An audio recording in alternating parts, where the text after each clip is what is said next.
Hello बच्चों, let's read the question. The question says mitochondrial ribosomes are similar to prokaryotic ribosomes. Give significance of this report. Question में हमें कहा गया है कि mitochondrial ribosomes prokaryotic ribosomes के जैसे होते हैं, हमें significance बताना है इसका.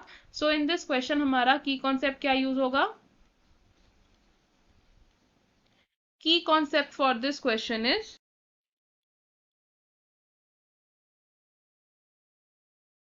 similarity of prokaryotic and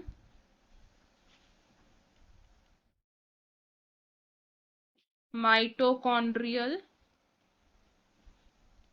ribosomes. Ribosomes की अगर हम बात करें तो राइबोसोम्स क्या होते हैं? These are the site for protein synthesis.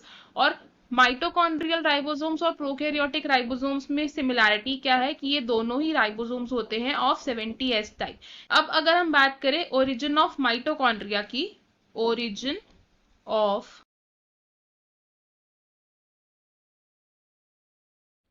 Evolutionary studies के अकॉर्डिंगली क्या माना जाता है कि mitochondria was earlier an independent prokaryote and independent prokaryote. और इस इंडिपेंडेंट प्रोकैरियोट को एनगल्फ कर लिया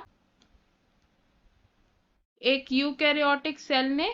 अब जब इस यूकैरियोटिक सेल ने प्रोकैरियोटिक ऑर्गेनिज्म को एनगल्फ कर लिया तो उस प्रोकैरियोटिक ऑर्गेनिज्म ने सेल के अंदर जाके क्या किया? डेवलप किया एक स्ट्रक्चर को जिसे हम क्या कहते हैं? माइटोकॉन्ड्रिया.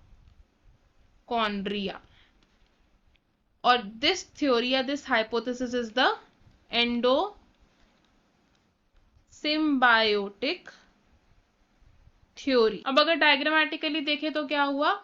सपोजिंगली ये एक हमारा प्रोकैरियोटिक ऑर्गेनिज्म है, प्रोकैरियोटिक ऑर्गेनिज्म है. इस ऑर्गेनिज्म में क्या प्रेजेंट है? फ्री न्यूक्लियर डीएनए प्रेजेंट है. अब इस ऑर्गेनिज्म को एनगल्फ कर लिया एक यूकैरियोटिक ऑर्गेनिज्म ने. अब जब इसने एनगल्फ कर लिया, let's say this is the nucleus, and यहां से उसने प्रोकैरियोटिक ऑर्गेनिज्म को एनगल्फ कर लिया एंड प्रोकैरियोटिक ऑर्गेनिज्म इसके अंदर आ गया. अब ये जो प्रोकैरियोटिक ऑर्गेनिज्म है इसने क्या किया? माइटोकॉन्ड्रिया में खुद को डेवलप कर लिया. और इसकी सिग्निफिकेंस कहां से आई? बिकॉज यूकैरियोटिक न्यूक्लियस में भी डीएनए प्रेजेंट होता है एंड माइटोकॉन्ड्रिया में भी क्या प्रेजेंट है? डीएनए प्रेजेंट है. लेकिन ये डीएनए कैसा है? It is similar to the DNA of the prokaryotes, यानी कि it is a circular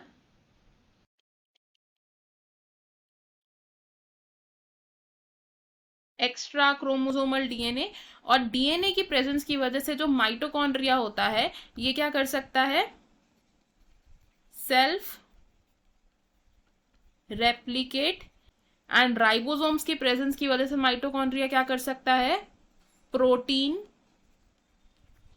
synthesis. तो इन प्रॉपर्टीज की वजह से हम क्या बोलते हैं कि माइटोकॉन्ड्रिया क्या है? It is a semi autonomous body.